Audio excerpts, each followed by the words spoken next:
क्या आपको पता है कि महादेव अपने शरीर पे भस्म क्यों लगाते हैं? देखा तो होगा आपने, बहुत सारे महात्माओं ने, ऋषि मुनियों ने बताया भी होगा, सीरियलों में भी देखा होगा।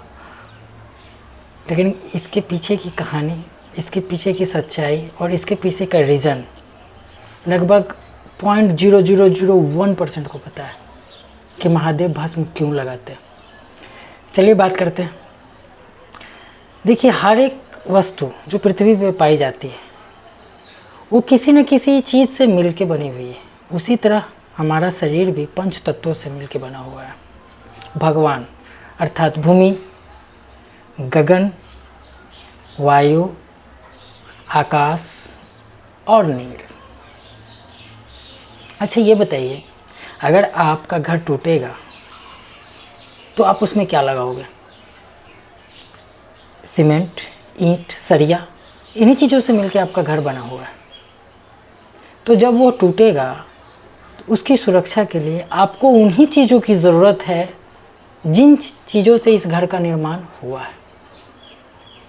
उसी तरह हमारा शरीर जब विच्छेदित होता है, यानी हमारे शरीर के चिर आयु के लिए, चिर यौवन के लिए, हमारे शरीर के पुनर्निर्माण के लिए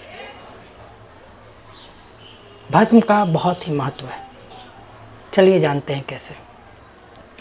जब आत्मा शरीर का त्याग करती है तो वायु तो उसी समय वायु के रूप में निकल जाता है, यानी ऑक्सीजन लेना हम छोड़ देते हैं। वायु तत्व की कमी उसी समय हो जाती है। उसके बाद जब हम शरीर का क्रियाक्रम करते हैं, जैसे अग्नि देते हैं, अलग अलग धर्मों में अलग अलग प्रक्रियाएं हैं, पर सब एक ही है भैया। सबका जो लक्ष्य है वो एक ही है। चलिए सनातन की बात करते हैं, जिन लोगों में सबको जलाया जाता है। तो देखिए, जब आत्मा देह का त्याग करती है तो उसी समय वायु चला गया। अब जब हम अंत्येष्टि के लिए अग्नि देते हैं तो अग्नि को अवशोषित करती है, यानी गुरुत्वाकर्षण का नियम जो ब्रह्मांड में सबसे प्रखर है, सबसे मजबूत है, यही नियम काम करता है कि बड़ी चीज़ें हमेशा छोटी चीज़ को खा जाती है। तो एक अग्नि हमारे अंदर भी जल रही है जिसे जठर अग्नि कहते हैं, जो हमारे शरीर के कोशिका के माइटोकॉन्ड्रिया में काम करती है, जो कि हमारे शरीर के लिए ऊर्जा बनाने का काम करती है। तो जब जैसे ही हमने चिता को आग लगाई तो अग्नि भी निकल गया, बचा क्या?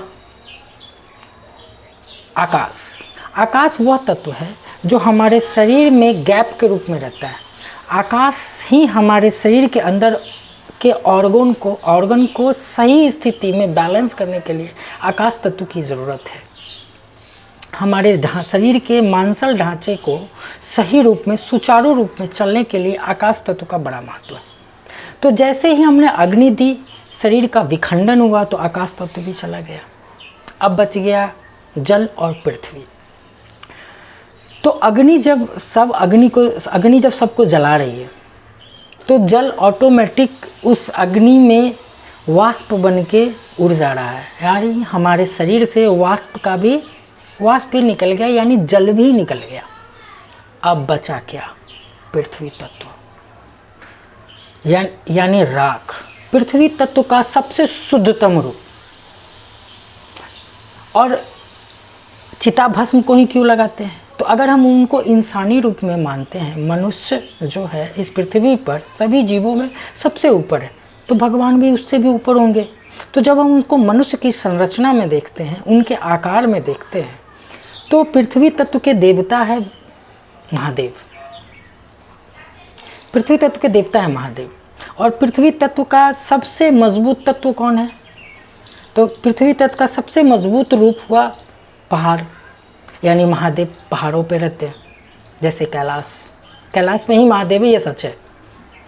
किसी को अगर जानना है और देखना है तो भैया एक छोटी सी मिसाइल छोड़ के देखो कैलाश पे, समझ में आ जाएगा कि भगवान कहाँ हैं। फिर देश नहीं लड़ेंगे, फिर कैलाश से बरसात होगी और पूरी दुनिया तबाह होगी। तो पृथ्वी तत्व के संतुलन करने के लिए हम पृथ्वी तत्व के देवता को उन्हीं की प्रिय चीज़ यानी सबसे शुद्धतम रूप पृथ्वी तत्व हुआ चिताभस्म।